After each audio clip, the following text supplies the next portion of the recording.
Hello everyone, how are you doing? This is MD Tech here with another quick tutorial.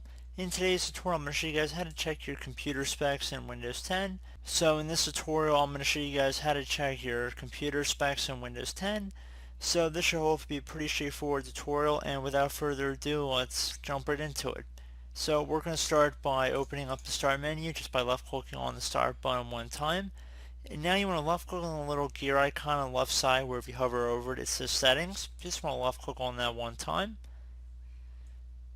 Give it a second to open up the settings window here. Now you want to go ahead and left click on system. And now you want to go down the left side to get to about. So left click on about. And then on the right side, once it's done loading, it should give you the device specifications. So pretty straightforward here. I'm going to scroll down a little bit. So pretty straightforward here. We're going to scroll down a little bit. Device specifications. We give you the device name, how much RAM's installed, the processor type. So pretty much the most important information you're probably going to need. Now if you want a more detailed analysis of your computer specs, you can go into system information. So if we close out of here, open up the start menu, type in system information. Best match should come back with system information. Left click on that one time.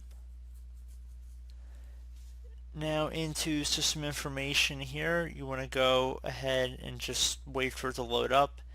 System summary should be the default launch or loading page, and that is pretty much all you need to go into, as everything will come up on the right side here. So you get the OS name, manufacturer, so a whole bunch of good information to work with over here.